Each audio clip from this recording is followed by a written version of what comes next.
Thursday, August 27th, and you're watching the Hammer Daily here on the Hammer Betting Network, presented by our good friends over at FanDuel. I'm your host for today, Jason Cooper, alongside my producer for the next hour and a bit, Jaleel Shakir, working his way behind the boards. We got a great show for you today. Cannot wait to break things down here on this fine Thursday afternoon. Welcome in, chat. Remember, smash the like button, goes a long way. If you're new to the channel as well, hit that subscribe button. Mandate from the people upstairs. We're not getting enough likes on the video, so please, guys, just get that out of the way right now. Smash the thumbs up, or click it as lightly as you want, or as hard as you want. If you click it, though, there will be a little football emoji that pops up, so keep your eye out for that when that happens.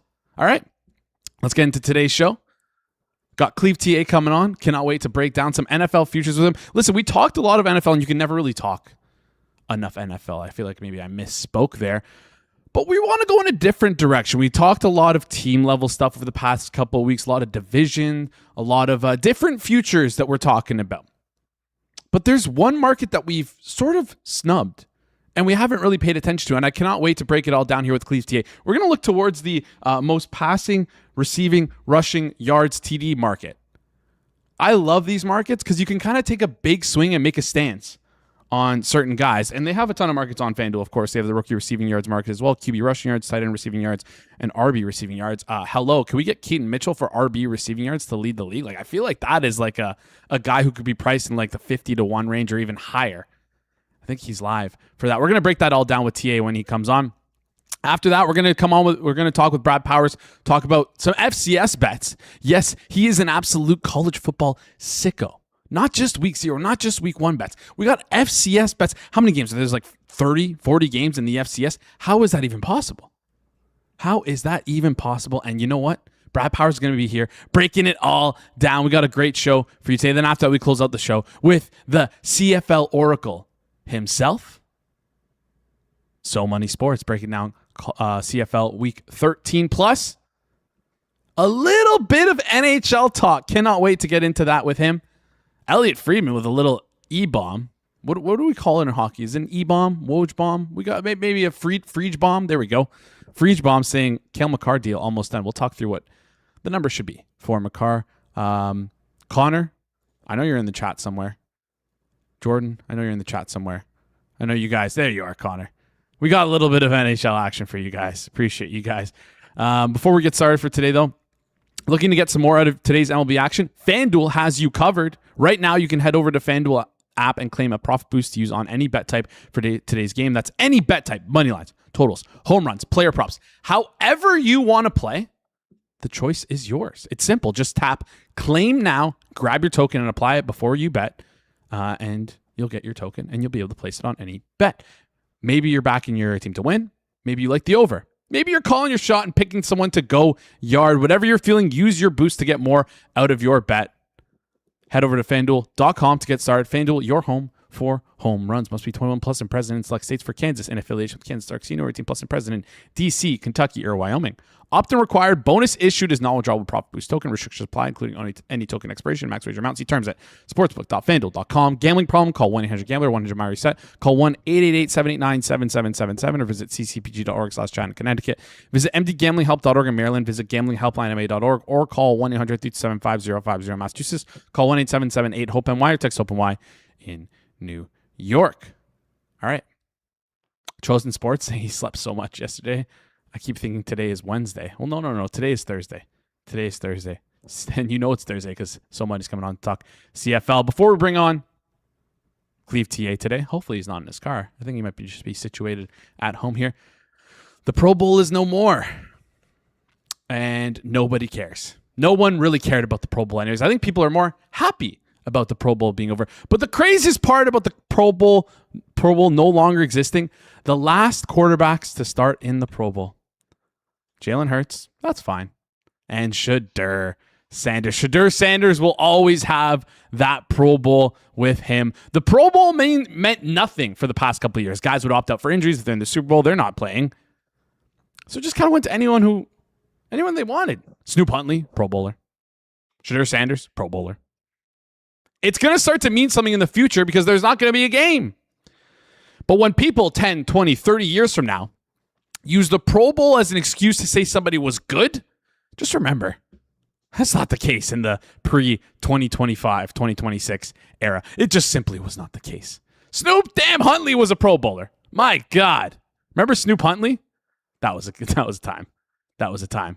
Julio in the chat saying, I miss the Sean Taylor days of the Pro Bowl. Yeah, that was insane, and that's the exact reason why we don't need the Pro Bowl. It is clear the NFL had the worst quote-unquote all-star break, quote-unquote all-star game. It just is not good. It never really worked out. There's just too many risks, too many injuries that could happen. Just not worth it.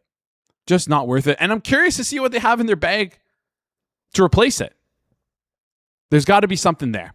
I like the mini games. Yeah, Chosen, you're right. I like the Pro Bowl mini games. I want to see the 70-yard bomb, the target practice. The problem is like, I don't think these quarterbacks want to do target practice because if they mess it up, then they're going viral on Twitter like we saw with, I think, Lamar like 2 years ago maybe. It's just an opportunity for yourself to get dunked on Twitter there with the accuracy challenge. Yeah. All right. I'm excited to get into today's show. Oh, lights off. My bad. There we go. All right. Let's bring on our first guest here. Is he ready to go? Yeah. He's a tortured Cleveland Browns fan. I'm excited to talk to him about the quarterback debate because I said it was going one way and he had it right the whole way. You can follow him on Twitter at ClevTA. Also, if you haven't checked out his NFL season preview, you can check it out over at clevanalytics.com. TA, welcome to the show. How's it going? Best week of the year, and I appreciate you coming out and saying that because it is the truth. It is the best week of the year. It's like spring for the football season. The flowers are blooming. The teams are getting ready. Players are getting warmed up. They are ready to go and butt heads. There's no better time of the year.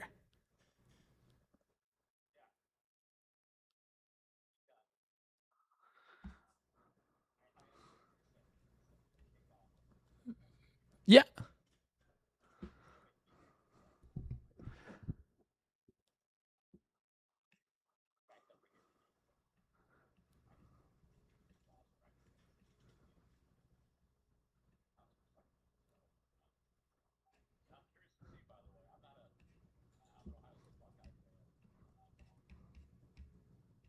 Opposite a long-suffering Browns fan actually win something. Oh, TA, give us a second here. It sounds like we don't have you. Can you hear me? Yeah, just give us a couple seconds here. We'll work through things behind the scenes. TA was coming in, if you guys couldn't hear that, roasting my take on week 0. Week 0 is the best week of the year. I don't care what you guys have to say. Things are blooming. Things are blooming. Oh, man. TA, you'll get a response that's, okay, you're good now. Equaled in the chat saying, can't hear TA, but I kind of like it that way. No, I'm kidding. Equaled is a big fan. I know that. Well, you got to take a shot every time you mention the Jags and equal, right? I would be hammered by the time it's halfway through the show. Tia, you were saying you don't really care. You understand my take. You get where I'm coming from, although you're not really a fan of week 0 because there's no good games. You're not excited to watch UNC TCU? Well, that's what I was going to say. So my point was I'm a Buckeye fan. Went to college there, lifelong Buckeye fan, and so I don't follow college as much as I follow the NFL anymore. Too many transfers, etc. But I will say I am curious to see the whole Belichick experience at UNC. It's been such a negative sentiment that I feel like I want to take a contrarian take. And just maybe he does have a little last bit of genius in him, and he ends up having a much better season than most expect. Because absolutely no one thinks they're going to do anything. And just starting this weekend against TCU. So I am curious. Like maybe he's got something up his sleeve. It's like his last shot. So that is the one storyline I'm really interested in seeing. But otherwise, yeah, not many compelling matchups. Yeah, nothing really fun there. I guess that is a fun storyline to follow. It felt like it's not fun anymore because of what we got from last year, but maybe I'm overlooking things. Their win total right now is sitting at 4.5, which is the lowest of the lows in college football. But one project I don't know if I'll have time to do it for the season, but measuring sentiment amongst Twitter for college teams and seeing especially the negative side, like seeing how accurate that ends up being, because I feel like the market bakes in all this negative sentiment sort of stuff and. Maybe there's a way to go contrarian. But anyway, I'll be curious to see how they end up this year. I gotta wonder how you're able to do that. That'd be pretty interesting to see the negative, like being able to like price or come up with a price of negative sentiment and how much that's weighted into like a win total. This is obviously not the discussion for this show. It's way over my head, but curious how you would go about it nonetheless. Listen, T, I know you're a smart guy. You always are working on things. You have a survivor optimizer tool that's freaking awesome on your website. Used it a lot last year, helped me out to make it to the last week, then lose on the last game, but that's neither here nor there. You said you were working on some stuff, and that brings us to like what we're going to talk about here today. So you've been looking at the most markets, what I call it, the most receiving yards, most passing yards, most rushing yards, most rushing touchdowns, things of that nature. Where do you want to start here? How did you start working in this? What like made you come to this today? Yeah, so I mean, anyone who's followed me and who's followed my previews for a number of years, and I've done, even just on Twitter for like a decade, I've been kind of helping to profile award winners. So, just kind of see what is a typical profile characteristics of certain award winners and see if that can help navigate where to go in the next season from picking an awards winner. And so, and a lot of people kind of jumped on that over the years. And so one thing that I haven't seen, maybe it's out there, but trying to profile the different characteristics and traits of stat leaders. So passing yards, rush yards, receiving yards, that sort of thing. See if there's anything we can glean out of it. So I started a little bit last year, put a little bit more work into it just recently. Actually, I'm still finalizing, so I don't have it totally there, but have a number of categories just to see if there's a pattern that we can, it can help us make smarter decisions. So, if we want to start quarterback, for example, passing yards. Let's do that. Let's start quarterback. Let's bring it up on screen here. All you got to do is head over to the season leaders tab on FanDuel, and you can find the passing stat leaders. It has passing, receiving, rushing, heck, even QB rushing, tight end rushing, running back receiving, tight end receiving, not tight end rushing, running back receiving yards as well. I know you only wanted to focus on passing, rushing, receiving here. Maybe we can sprinkle in a little rookie receiving at the end. But yeah, let's start with passing yards. Right now at the top of the board, Jared Goff, plus 410 to lead the league in yards. Very, very close. Shocked to see Stafford at plus 900. Very, very interesting, this board here. Talk me through what you like and what you see. Yeah, so just generally speaking, in terms of what I've noticed, of all the different stat categories, the one that has the kind of least outlier long shot is passing yards. And that makes a lot of sense. Yes. Like it's typically your elite quarterbacks, right? Like you're not finding guys out of nowhere. So I don't think anybody over 20 to 1 has led the league in passing. My data only goes back to 2010 for all this, so it's 15 years. But 20 to 1 is essentially where is like the max that you want to go. And actually, Stafford was 20 to 1 last year. Tua 2 years ago was 20 to 1. So interesting that both those guys in recent years got there. You've got kind of the median level of preseason win total for those teams is 10. Obviously, Stafford last year was like 9.5. Burrow 2 years ago was 10.5. Like every winner here in the last 5 years has had a win total of 9.5 or higher. So teams that are expected to obviously do well have won. And then just from I wanted to see does the team's defense play a role into this? Yes, it's interesting. The last 4 winners of the passing yardage leaders, their defenses were bottom 10 for the most part heading into the season, in terms of prior year. So like last year's EPA rank on defense, they were all in the 20s. Now Stafford's Rams last year were actually pretty decent. They're like more middle back or top 12. But outside of that, like Joe Burrow and the Bengals were 28th, Tua and Miami were 22nd, Mahomes and KC were 27th. Like the median is 26 in terms of the current season EPA rank. So if you think your defense is not going to be great, then that makes a lot of sense to go. It makes sense. Like there are more shootouts. Fourth quarters more. So anyway, with that being said, I think the top of the market is pretty solid. But I think your Chicago Bears and Caleb Williams ends up being a really quality bet. 20 to I said 20 to 1's the capper. Like let's not take it too literal here. 21. 20 to 1, 21 to 1 for the value is outstanding because he checks all those boxes, right? Like he's on a team that has about 8.5 to 9.5 win total. He's on a team that's defense is going to be bottom 10 most likely. So he's not playing on a good team there defensively. And then, he's plays in an offense and a system that I think is conducive for this. One other piece of from a category standpoint, I look at prior year. So how did you do the prior year? Did you come out of nowhere? And all of these quarterbacks, all of them since the 2010, have been top 16 in yardage per game the prior years, which he fits as well. So he kind of checks all those boxes. I just think from a value perspective, he should be much higher. I think the defense, obviously, we talked about it. Regression from a turnover perspective is not very good. Should be in a lot of competitive games. So let's go with Caleb Williams from a long shot perspective. Most regular season passing yards. Any look you have for touchdown? Most touchdowns, or is that like less sticky? I honestly haven't got to the touchdown route, or just on the yardage route. But I think someone like Trevor Lawrence is another interesting thing, both in the yardage and in a TD market. So if you're going to go that route, that's one that's kind of interesting.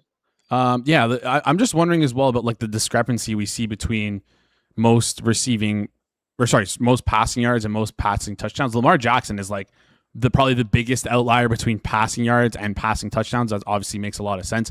Lamar Jackson, 120-1 most passing yards, and only 25-1 to get the most passing touchdowns. Pretty crazy discrepancy here. Then in the inverse, you have Jacoby Brissett, who's 34-1 most passing yards and 130-1 most passing touchdowns. Either of those guys interest you in like the extreme tail scenarios?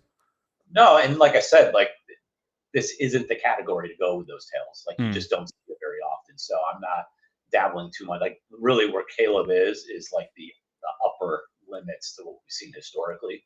So I would stick to just kind of those and within the top 10, 12 range when it comes to this market. I honestly like Jacoby Brissett is like calling my name for like most passing. Yeah, but he's not going to play the whole season. That's the problem. That's true. I did not consider that. You're right. Very good point there. All right, let's move on and talk receiving yards. Give me a name you like for most receiving yards. Let's bring that back up on screen. Sorry about that. And receiving touchdowns. Have you only done work on the yardage, or have you done touchdowns as well? Mainly yardage. Okay. It probably goes hand in hand, right? Like, if you're going to get a bunch of yards, a bunch of targets, you probably should be in the TD range. But, historically speaking, it's a little bit more of you get a few more longer shots than you would at a quarterback. And when we get to running back, you'll see like way more in the long shot market, right tail market. But wide receivers, typically, they're all under age 30. Like I think Tyreek Hill a few years ago at age 29 was the only one who fits that bill in terms of like a little bit older, but like that would eliminate a guy like AJ Brown, for example. Stephon Diggs, those type of guys would be eliminated, but mainly guys in their early to mid 20s. We saw JSN last year, was like 23 years old. When we see Chase and Puka, from a team perspective, the median kind of win total is right around 9. There hasn't been any player on a team with a win total of less than 8.5 in the last decade who's won it. So guys like a Chris Olave, or guys off bad team, even like a Brock Bowers or something. Like you typically don't see those guys get enough opportunity to get in to win this category. And then prior year, all but one, I think in the last 15, have finished top 25 in yards per game in the prior season. So they've had some level of success historically. So you probably don't eliminate a ton of guys here. For me, I do think, just because I bet him to get to win Offensive Player of the Year as a long shot, I do think Nico Collins has some value. But I mean, otherwise, it's the only other kind of longer shot that I think makes some sense would be Devonta Smith. He's a guy clearly jumping into the number one receiver spot with AJ Brown gone. He's obviously on a good team. He checks all those boxes. So, and if you look at the numbers with AJ Brown out of the lineup, like he was fed a ton of targets. His target share was through the roof. It's hard to project that for a full season. But if he can get anywhere near his target share level that he's seen without AJ Brown, he's got a shot to climb up there. I think 26-1 is a really good number there. So those are two. And then, outside of that, it's just the top guys. I think like a CD Lamb, Chase and Puka. Those guys are all, at the top for a reason. Yes. Yeah, and I think that where it could be a lot of fun in it, where you could go a little bit further back and take like a stab at a super, super long shot is the touchdown market. Last year, the Devontae Adams had 14 touchdowns. Dallas Goedert had 11. T. Higgins had 11. Trey McBride had 11. Amon-Ra had 11 as well. Like, not big names that you've seen. If you keep going further down, Puka and JSN. Where's Colston Loveland? That was a guy I would look at. Ooh. A longer shot TD guy. So it's interesting because Romo Dunze is, let me just pull him up here. Luther Burden is 75-1 to lead in receiving yards, 100-1 in touchdowns, but Odunze 10-1 in receiving yards, 45-1 in touchdowns. I'd imagine if he would even be Colston Loveland 50-1. Wow, tight ends, right? You listed a couple tight ends last year. Yeah, McBride and Goddard that get in there. I mean, obviously they're not dependent on, from a yardage perspective, you want to go receiver, but TV perspective, you get those goal line opportunities that can really rack up. Loveland's got a guy again. If I like Caleb to lead in passing yards, like he's a guy, he's got to feed people targets. So taking one of his receiving tight end options isn't a bad idea too. Yeah, I love that. I love that look. Yeah, Colston Loveland 50-1 to lead in receiving yards. There's also the tight end market, which we can take a look at right now. Tight end receiving yards market. He's 75-1 to lead for tight end receiving yards. No tight end touchdown market though. Probably a little bit too narrow. So that was Caleb Williams, Devontae Smith, and Nico Collins. Yes. Yep. All right, let's close it out with rushing yards here. This one is also going to be interesting because, again, I don't know how much work you did with the touchdowns. One name that instantly screams out to me is Kenneth Walker, both in terms of yards and touchdowns. Just with how much love he's getting within the fantasy community and how much people are expecting the usage to just be through the roof. You think back to the years that the early Kareem Hunt years with Andy Reid, just his ability to get a ton out of running backs. That's a guy who sticks out to me. Anyone you like in this market? So the TD market, I actually posted on Twitter. I think it was 18 or 20-1 2 days ago. Now it's down. So people have jumped on that one. But yeah, Kenneth Walker makes a lot of sense. When in games with Mahomes last year, 15 games. No team ran more plays inside the 10 than the Chiefs. And they are a team, they're an offense. Obviously, if you watch them, they are less explosive than they are efficient. So high success rate, low explosiveness. Obviously, older with Travis Kelce and Rashee Rice is the underneath guy. They're not very explosive. So they move down the field a lot. They're very efficient. So they get a lot of opportunities in the red zone, inside the 10, inside the 5. And Kareem Hunt was really effective at converting those. Pacheco, not so much.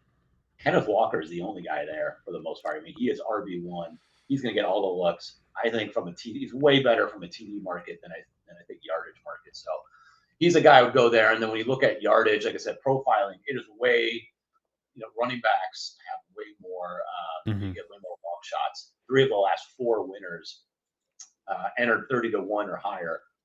James Cook was 80-1 last year to lead the league in rushing. So, and it's funny because they don't come out of nowhere. I said all of them in the last 15 years, they were top 20 in yards per game from a rush standpoint the prior year.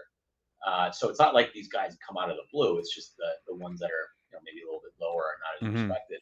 And then again, age-wise, only Adrian Peterson was older than 27 years old when he won the yardage award in the last 15 years. I mean, he's an outlier in kind of all cases, but. So it's always guys like in their mid-20s. I think Saquon was 27 2 years ago. So try to find guys that are a little bit younger. From a win total standpoint, again, it's right at league average. So nothing really too much there, although you want to be on a better team, obviously. Of course. Get some of those fourth-quarter blowouts. So it's funny, a guy who fits, we've got Caleb. I mean, DeAndre Swift could fit that. I just don't think he's good enough with, if a little bit of an injury. But otherwise, I think Javonte Williams is a really interesting one. For touchdowns, yards, or both? Oh, sorry, for yardage. Okay. I already got Walker for TDs. Yes. So I don't want to okay. I do think Bucky Irving, by the way, is an interesting case from a yardage standpoint. So those are 2 guys, and then otherwise it's just all the top guys. Jahmyr Gibbs just screams.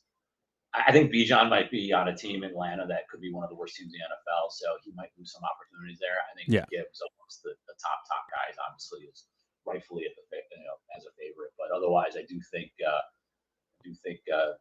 someone like who did I mention? Now I'm blanking. Javonte Williams. Javonte Williams, great offense. Yes.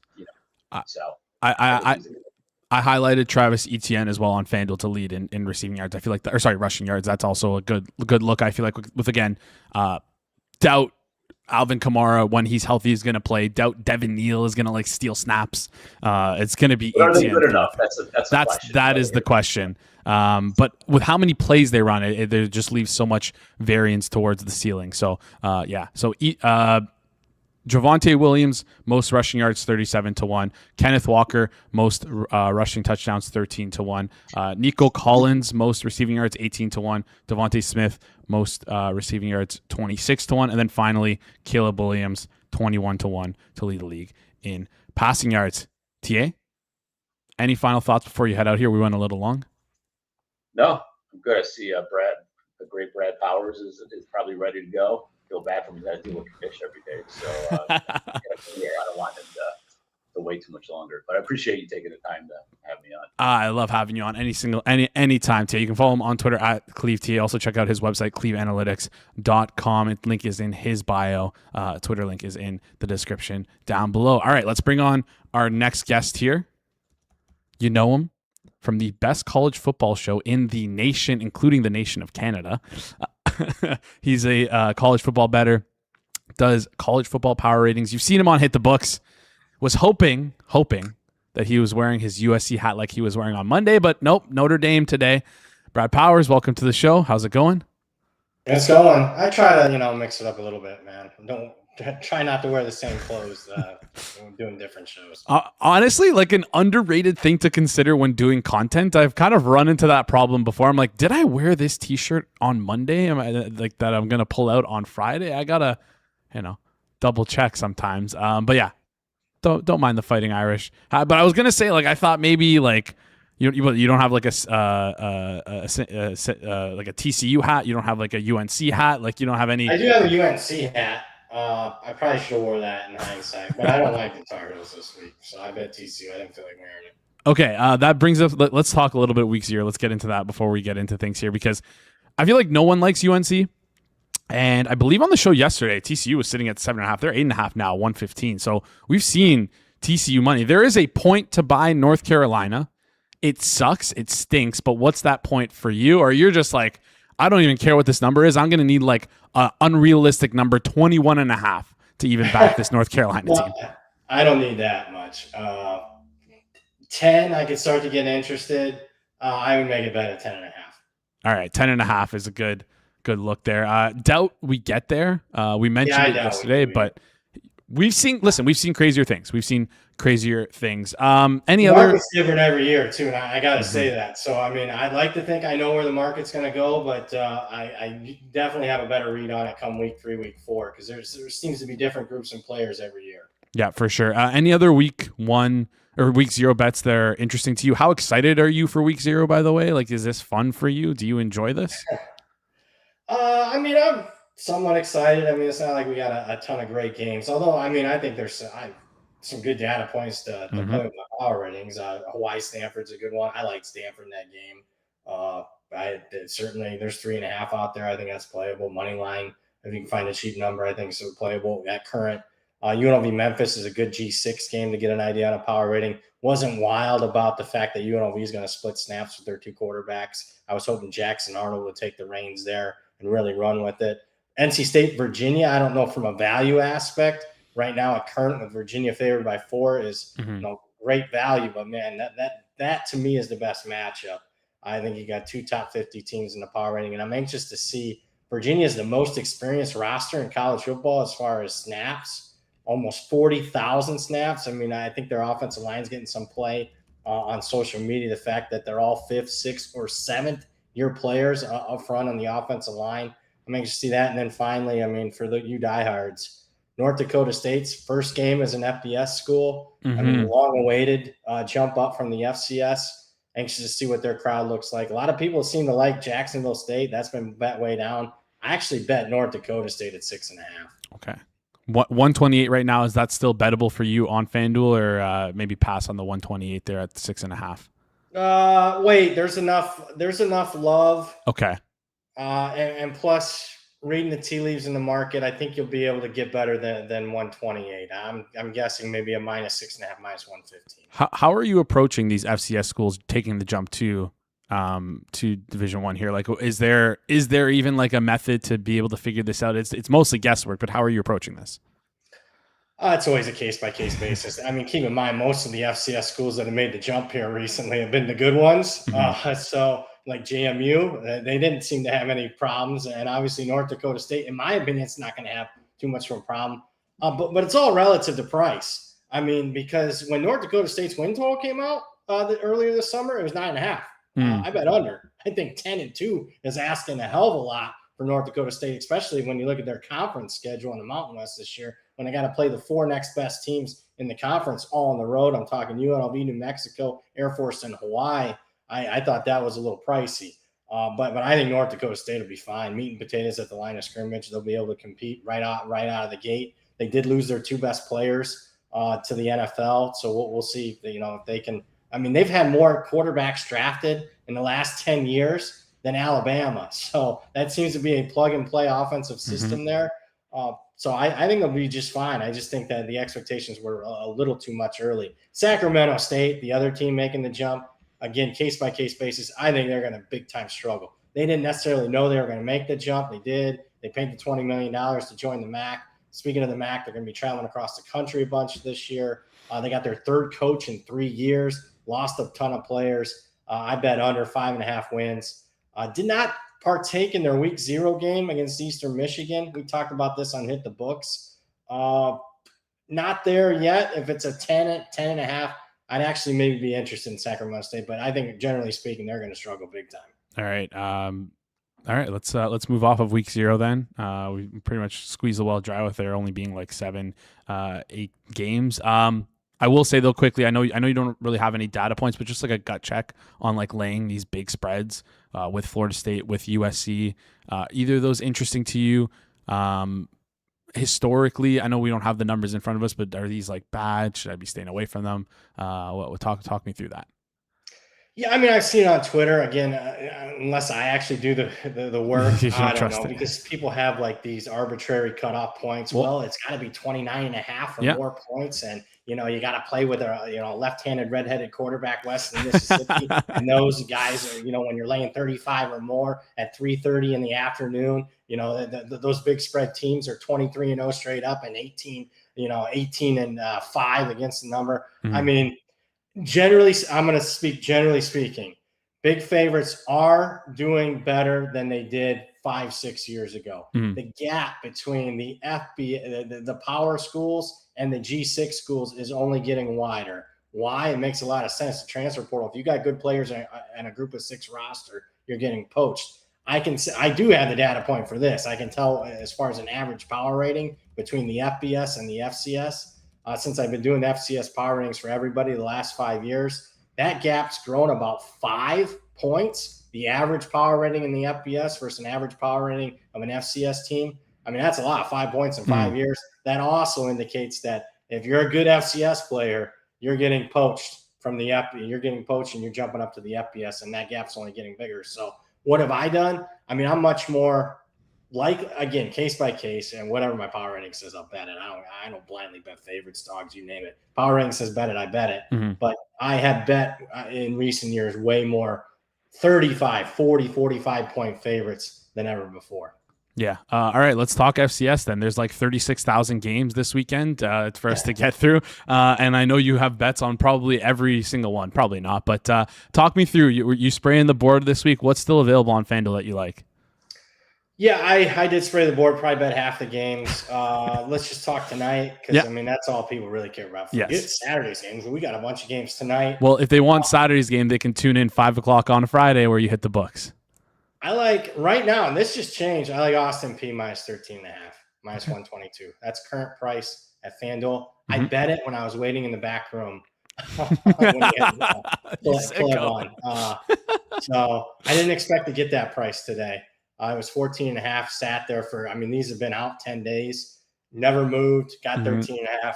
That's good enough for me. Gardner Webb's, new coach, brand new roster. I think Austin Peay's a sneaky team this year. I think they're easily playoff team.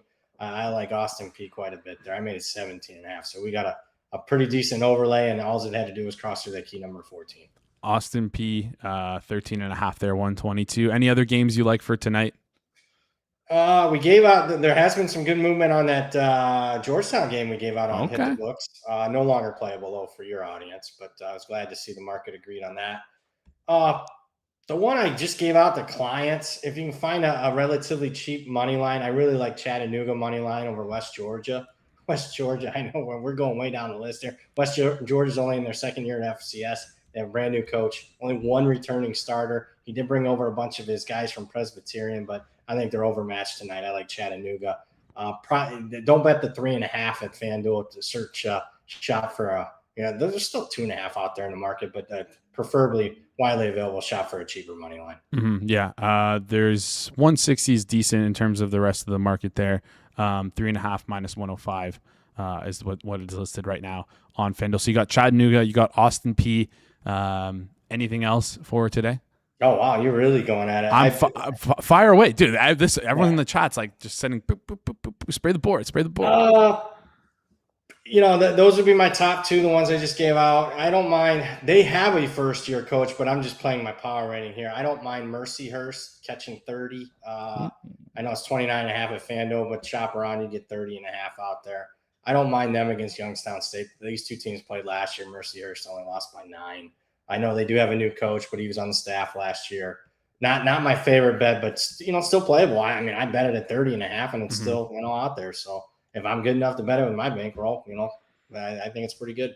Yeah, Mercyhurst is the 30.5 is out there is available on FanDuel at 112, but there's a 105 out there. But I don't know how much you'll be able to bet on that one.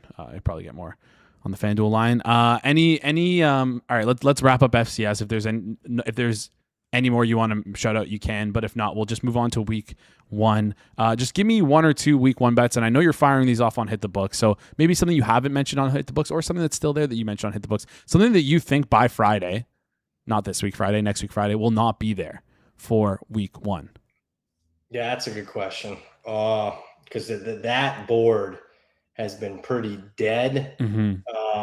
Obviously, keep in mind these have been out for months. Yes. Now, as we get to game day and game week, I'll expect to see some movement. But sometimes, again, week 1, it's unpredictable. I don't know. I mean, I didn't expect to get Austin P today, just now at 13.5. Man, we gave it out. I know we mentioned on Hit the Books, but it was like a month ago. It's back in range now. I don't mind Clemson plus 10.5. That's what we gave it out as. There was some buyback on LSU. I think some of it was the expectation they were going to get a couple of those NFL guys on the roster. They're not going to be on the roster. And to me, Lane, this is new information for me. And I went ahead and went back and bet it again. That just screams to me that he's not happy with his roster. I'll take Clemson plus 10.5. That's one that, I'm not sure where if I'm going to tell you, if it's game day and it's still sitting at 10.5, I'm going to continue. Clemson's going to be one of my biggest positions. All right. I love that. Clemson 10.5, probably get it in now, because the more you talk about it, Brad, especially on Hit the Books, the less likely it's going to be there. I guarantee if you talked about this on Friday, it's not going to be there. But yeah, Clemson 10.5. And I love the angle that you mentioned there where Lane looking towards these NFL players. It's like such a scream, a tell that, hey, like maybe we don't like the roster. Like, I don't get it. Why would you disrupt your locker rooms and everything? Yeah, all these days. You got guys that have been busting their ass for 8 months for a spot, and you're going to go and grab somebody a week and a half before the season starts. I mean, I don't get it. I mean, we're just polar. Me and Landon are like polar opposites. We would not get along. I know he wins football games and stuff, but I just think he's a despicable human being. Yeah, and I'm not afraid to say that. And I just. I do believe in karma a little bit. Fair enough. Sooner he'll get his. He'll get it sooner rather than later. Do you ever do yoga? Ever do hot yoga in college towns? No. I mean, as a 45-year-old man doing hot yoga, whatever. That's crazy. I mean, I understand why some guys like that. Of course. I'm not doing it. Right.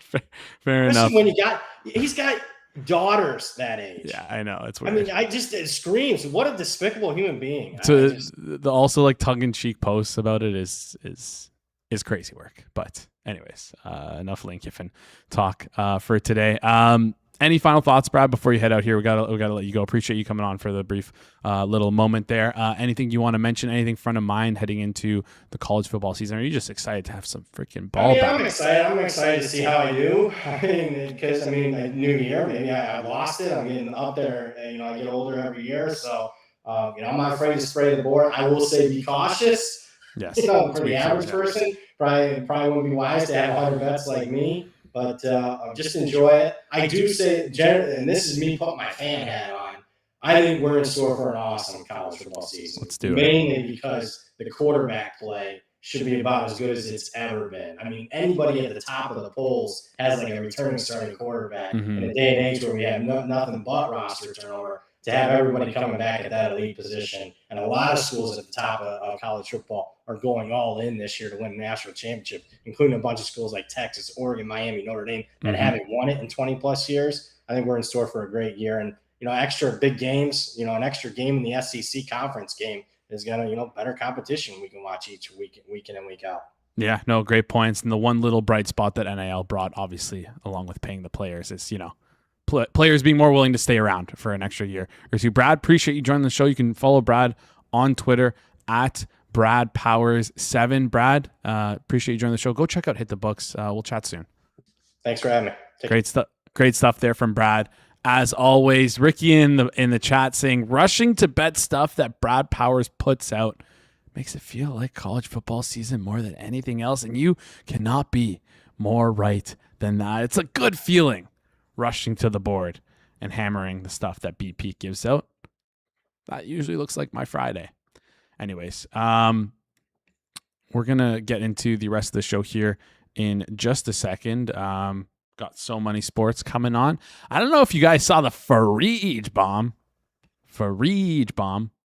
Dropped it, said, I'm going to be out for a couple days, but here in Cale Makar is finalizing. We're going to talk about the number with So Money in just a second. Plus, CFL Oracle is going to open up that third eye of his and tell us what's happening this week for the CFL. But before we get into all that, are you guys ever in for a treat today?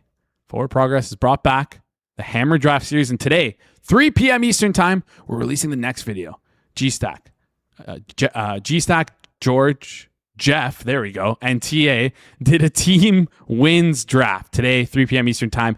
Team wins. They're going to draft the teams that are going to get the most wins. They did the division draft. I wonder how differently it's going to stray from the division draft here. Team wins could be interesting.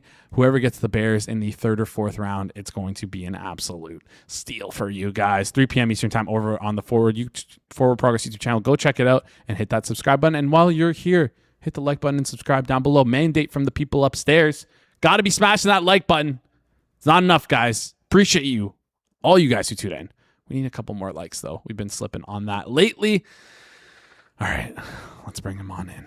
He is a tortured Canucks fan, an NHL, CFL, and tennis bettor. Forgot the U.S. Open. Maybe we'll ask him a U.S. Open question as well. So Money Sports, welcome to the show. How's it going?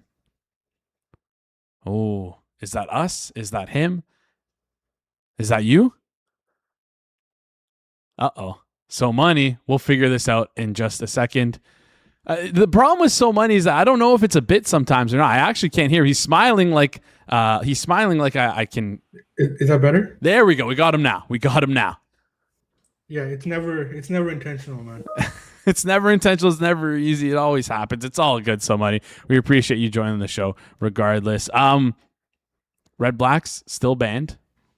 And it seems like we just have to take their alt spread every week because I said, what number would you need to even think about betting on the Red Blacks last week? You said plus 21.5 at minus 110. And you know what? They couldn't even cover that, even though they were 13.5 point dogs. Pretty crazy stuff here. There's a chance here for them to go winless this season. And that's just wild to me. It shouldn't happen, but it seems like it is. This team is just unbettable. We'll talk about the Lions and Red Blacks game in just a second, and that game's on Sunday. We'll lead with the Alouettes and Blue Bombers, but before that, I want to talk Cale Makar because I texted you. I said, what number is Cale Makar getting? I didn't know what you were talking about in the morning, man. Yeah, you said 9. No, I thought you were asking me how much he makes. And I'm like, wait. Add an extra 0 because he's going to be making 90 mil over the next 5 years. That's my guess. $18 million has to be the number that it comes in on. Do you think we flirt with 20 here with Makar? No, too high. No. I don't think he's gonna. I don't think he's gonna take that max. I think that. I think 18 is fair. Maybe 18 and a half. Yeah, I mean, they still need to build a team around him, and the kid wants to win as well. He does have one in his pocket, though, right? And this is his sort of time to earn. If I'm his agent, I'm saying you're 27 years old. This is when players historically start to decline. Oh, so get your damn bag as quickly as you can. Make that 100 mil, 90 mil, and get out of there. No, I'm all about players getting paid, and I think that if you're in a position to go get paid, you should go get paid in any situation, not just sports. But I think that hearing him and throughout his career and stuff, like just if I were a betting man and if I were to put a number on this, I would put it at 18 to 18 and a half. All right, 18 to 18 and a half. I'm just quickly checking what is the cap going to be next year. I think it's like 115, and it's interesting because McKinnon signed for, what was it, 12% of the cap? So 12% for Makar would be like 14 mil next year. I wonder if that's what the number ends up being, and he gets signed for 7 years. I think the shorter term is going to be the new meta, though, for these new UFAs upcoming. Any other hockey stuff? Have you started to do any hockey work yet or no? Yeah, I have. Anything stick out to you? Not really. Just very, very preliminary stuff right now. Okay, you're the Gavin McKenna 280 is not. That's not like a shocking number to you. It's low.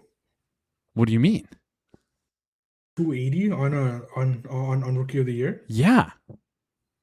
Yeah, I wouldn't bet anybody 280 right now. That's insane. Why?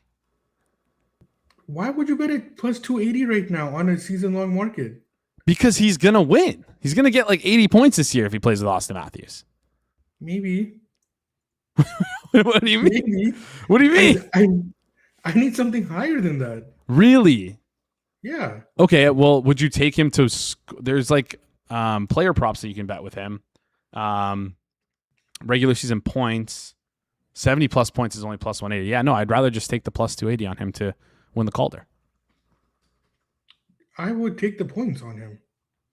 If I had to bet a season long future on him, I would take the points as opposed to an awards market that's paying me 280. All right, fair. But don't you think if he hits 70 points, he's going to win the Calder regardless? Am I taking crazy pills here? I don't know. Maybe. Yeah, what do you mean you don't know? It's a yes. Why? You know what it is? It's the Vancouver jealousy. It's because we're in Toronto. You guys out west are always jealous of us guys out east in Toronto. That's what it is. Yeah. You're like, if he was on the Canucks, first of all, he wouldn't be flirting with 80 points because he wouldn't have Austin Matthews on his side. But you would be all over him at plus 280. No, I still wouldn't. All right. We'll get into more hockey talk in the future. Let's get into the CFL stuff.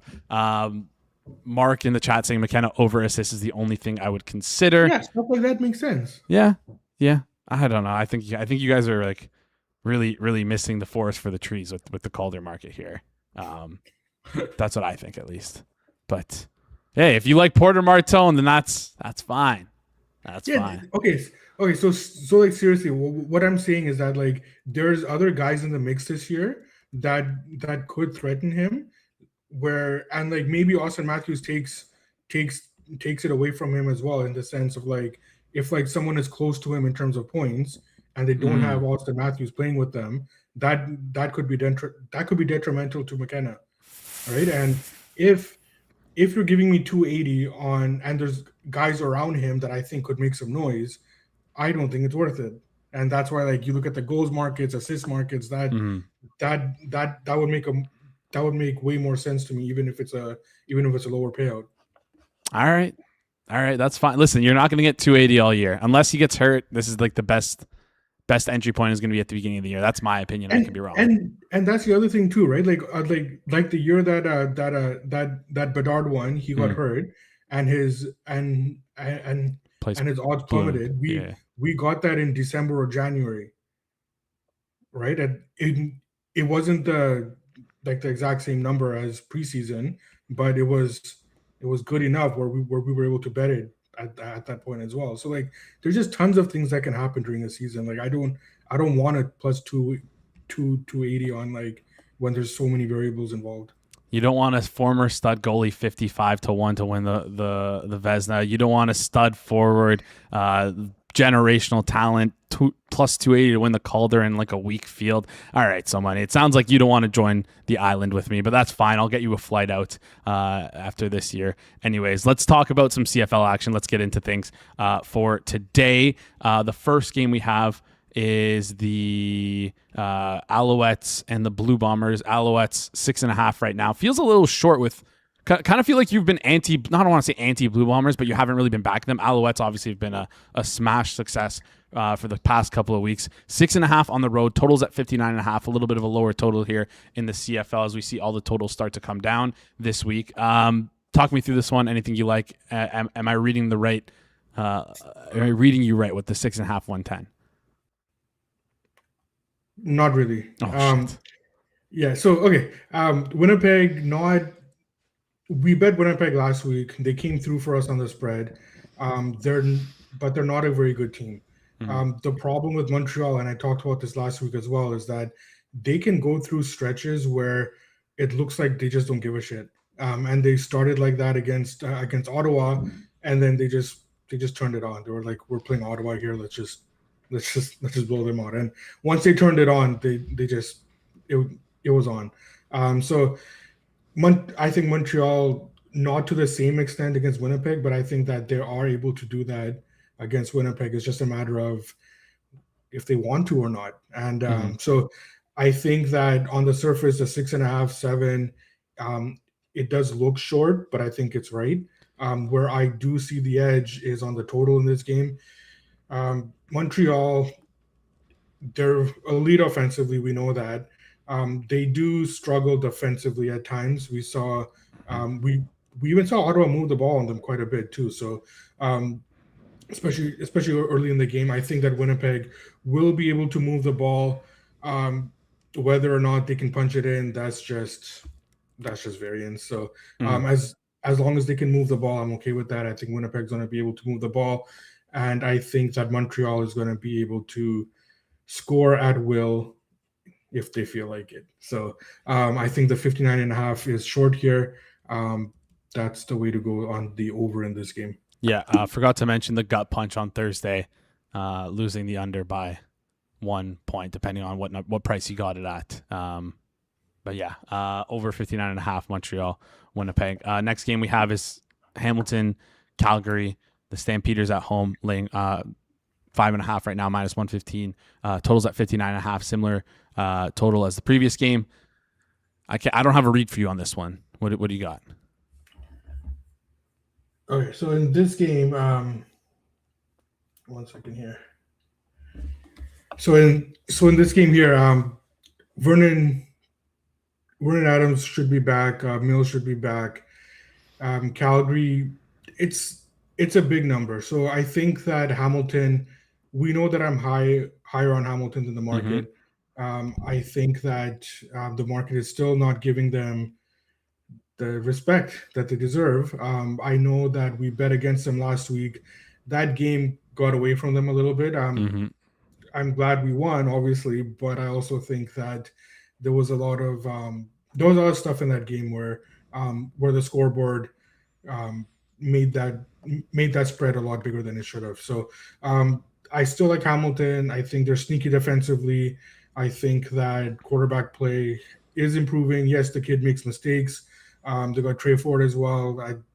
Whatever. I think that you're going to live with the mistakes with Hamilton and on with their quarterbacks in exchange for the upside. But I think that that is baked into the line, and I think that 6.5 is just too big here. So I did bet Hamilton. 6.5, 6 are out there. That's the way. That's the way to go here. Right now, 5.5 on FanDuel, 105. The 6.5 on Hamilton on FanDuel is minus 128. Is that like Oh, I wouldn't do the 128 on the 6.5. Okay, you need the there's the 115 out there. Yeah, that's fine. Well, 115 on the 6 is fine. I wouldn't do the 128 for the 6.5. Okay, so the tie cats were taking with the points there, and I feel like they might just click them on the money line as well. Plus 235 at FanDuel is one of the better prices in market. If you do like them on the money line, yeah, if you like them on the money line, there it is. Next one we got is Argos and Rough Riders. Rough Riders minus 4.5, juiced minus 120, total 62.5, the highest total of the week. You backed the Argos last week, or are we doing that again this week? No. I think that it's going to be a tough situation for Toronto to go on the road here Saturday night in Saskatchewan. Everything I'm reading and hearing about from Saskatchewan, from their camp, is that they're going to be up for this game. Getting a couple of guys back on defense. And one thing I know about my boy Corey Mace, when there's a game that he needs to get the guys up for, they usually respond. I think that Saskatchewan's going to respond in a big way here at home. I think that Toronto is about to run into a buzzsaw here on Saturday night. So I do like Saskatchewan minus 4, minus 4.5. You can do a little bit of alt spreads as well. Minus 6 even, 6.5. I think that Saskatchewan is going to be really good this week. All right, Saskatchewan minus 4, minus 4.5. If we right now minus 120 on FanDuel. Take a look at and take a stab at some of those alt spreads. 6.5 right now is plus 106 on FanDuel as well. Last one we have for today. BC Lions, Ottawa Red Blacks. Like this is just a blind click. 6.5 minus 115 on BC. You told me that the Alouettes weren't a free square last week. They were. They were a free square. Dare I say BC a free square again with this Ottawa Red Blacks team going 0, looking to get like a no-win season in the books. Tell me why I shouldn't just be blind clicking the minus 315 responsibly. Because it's already baked into the number. Yeah. So look, obviously I like BC a lot. Yeah. We're all BC Lions. We have futures, everything. It's been nice getting in front of the market here the last few weeks, betting on the BC Lions. When they were 1-5, we started betting them. That's been fun. However, the market's caught up, right? So I'm just like. So when you see a game like this, right, you see them at -7, -8 on the road, and you like BC. My question is, what do you think the number should be? And I don't know how much more you can make it right now. So I think that a juiced 7, 7.5, 8, I think that makes sense. Anything under 7, obviously I would bet BC. But I think at this point it's fair. Obviously, we're not going to be betting Ottawa, because they suck and they're banned, and I'm going to be kicked off the show. But so we're not going to bet Ottawa. But yeah, I think that the number is fair on BC. If I can't get less than a 7, then I can't do anything in that game. I know we tell you not to open up FanDuel in the background because we don't want any lag happening on your end. But FanDuel 6.5 minus 115. Hello, best price in market. I feel like that is a go. Sorry, say that again. 6.5 minus 115. Best price in market on FanDuel. 6.5 minus. Yeah, okay, that's fine. That's a go. There we go. BC 6.5 minus 115. I don't know what I think the spread should be, but I know that the money line is definitely wrong. It should be like minus 10,000, minus 100,000. BC Roart. Pair it with Jacksonville Futures. Pair it with McKenna to win the Calder. Whatever you want to pair it with. It's a free square. Get it in there. With Bob to win the call. With Bob to win the Vezina. I love it. So money. We got a little bit of U.S. Open action happening. The draw is happening, I believe, later tonight. Anything you got for us here on the women's side of the bracket with no bracket yet? Yeah, nothing on the women's side. It's really rare for me to bet a future without seeing the draw. Yeah. I mean, sometimes did you bet Alcaraz? Yes. We got a 360, 350 last week? Yeah, what is he at? Oh, he's at 160 now? Yes. Yeah. So unless if it's stuff like that, that's like asymmetric. Yeah. yeah, it's like clearly mispriced. Oh, he's 250 now. Wait, what just happened? He's 250 and Zverev is 280 No, that's not right. Where? on FanDuel. Okay, I'll Is look there- into that. Yeah, That- I'll take a look. Yeah, go ahead. Yeah. So I do need to wait for the draw. Sorry, you kind of threw me off here. Oh, wait, is did he's the put draw something- happen? Yeah, the draw just came out about an hour ago. Okay, the draw came out, so it seems like he Alcaraz has. a tough draw here. Alcaraz is Carlos, an extremely tough draw. Sorry, Connor's just in the chat there. Yeah, Alcaraz is a tough draw. Okay, men's draw was earlier. He likes Tiafu's draw. We talked about Tiafu with Isaac on the show here. We're going to talk more men's tennis tomorrow if you want to join into the show tomorrow. But yeah, obviously you're going to have to, like, this is just a gut check off the bracket, but seems like Alcaraz does have a tough draw. But I still think that like a plus 250, like that, it feels like maybe an overreaction to a tough draw. He was plus 160 pre-flop. Yeah. I'll have to look into the draw, but until I can take a look, I can't say much. Well, if you, I would say maybe, and you can tell me if I'm wrong here. If you weren't able to get in before the Jannik Sinner injury, this might be a good time to buy Alcaraz because again, like, unless like the draw is so crazy, like it feels like it's maybe being over accounted for. Again, I'm not a tennis bettor. I have no idea. You tell me what to bet and I click. That's all I do. But if I were to give my own opinion on this, could be very wrong. It just doesn't feel like just doesn't feel right. No, I think you're right, and we see a lot of overreactions to the draws as well. So, I'm still fine with it. But that being said, I have not looked at the draw, so it's tough for me to say for sure. But just I bet it earlier without looking at the draw, so there's no reason for me to not bet it if I hadn't bet it earlier without still looking at the draw. Yeah, I'm looking around at some spots as well. Like 250 is if you like Alcaraz, if this is your entry point, maybe you could like. There's no real reason to wait after the first game. Like you probably want to get it before the first game, even though his likelihood to win might not move. Someone else might lose. That might help things out a little bit on his route. But I'm seeing like a 162 out there. I'm seeing like a 200 out there. 250 is like if you like Alcaraz, you should bet it on FanDuel. It's one of the better prices out there in the quick scan in the market. I can't find Tiafoe though. Where is he? Oh, if there he is, 50-1. 50-1, and then did our we got more of this coming with Isaac. Any final thoughts before you head out here? So money, anything you want to discuss? Any final thoughts whether it be tennis, let me see if there's any CFL? Let me see if there's any NFL right now that NFL preseason. Let's go. Are you a sicko? You also bet FCS or what? I don't bet FCS.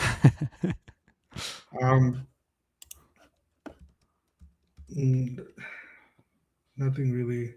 Oh, the over came back a little bit. So San Fran, Las Vegas over 38. Okay, San Fran, Las Vegas over 38 on FanDuel. All right. So money. Appreciate you joining the show as always. Oracle status stays intact. My friends absolutely love you. They say hello. And yeah, appreciate you joining the show. We'll chat soon. Sounds good. Thanks, man. All right. Good luck with the NHL building. We'll talk more NHL in the future. It'll probably just be more Calder stuff, more convincing him, and more convincing him to just absolutely destroy this McKenna market with me. So money is on a 9-0 heater. Last 2 weeks, pay him some damn respect. Alex, he's the Oracle. Bring up the wheel. He's the Oracle. I called him the Oracle. How much more respect can I give a guy other than calling him the damn Oracle? There we go. Let's spin the wheel. Let's get out of here. It's 1:04. I need to go eat some food. I hope you guys enjoyed your little lunch break. Do us a favor. Smash the like button. Goes a long way if you're new to the channel as well. Hit that subscribe button. Let's see what we got today. Giants early 2000s. Was there a Steve Smith on the Giants? There was there not? I'm not sure, but I got the easiest in the world. Justin Tuck, baby. Justin Tuck. I love it. Yeah. Eli Manning. UC Humaniora. Tiki Barber? Oh, that's good. Tiki Barber. Tons of good names there. Chat, you let us know. I'm pretty sure there was a Steve Smith on The Giants. He was like a big part of one of their Super Bowl wins. I think David Tyree. There the we mega go. Catch. David Tyree as well. All right. Appreciate you guys tuning in. Guys, please do us a favor. Smash the like button. This is an order from upstairs. Even though there's just the roof upstairs. Order from upstairs. We need more likes on the show. So if you're tuning in, do us a favor. Smash the like button. If you're new to the channel as well, hit that subscribe button. Comment down below some deep cut names you have from the Giants early 2000s. I think Tiki Barber is the best one. I pulled if Steve Smith did play. Not the Steve Smith, but fake Steve Smith. If he did play in New York, then that is, I think, my best pull there. Appreciate you guys tuning in. Shout out to all of our guests today, So Money Sports. Shout out to Brad Powers coming on, talking some FCS. Shout out to TA for giving us some insight into those most markets. Shout out to Julia for keeping everything nice and smooth behind the board. Shout out to you guys for tuning in. Jimmy, appreciate you. Great show. Great chatting. Chad did a great job today. Look at Connor's on an absolute heater. Derek Ward. Absolute heater. Appreciate you guys tuning in. This has been the Thursday, August 27th edition of the Hammer Daily here on the Hammer Betting Network, presented by our good friends over at FanDuel. We'll see you guys right here tomorrow.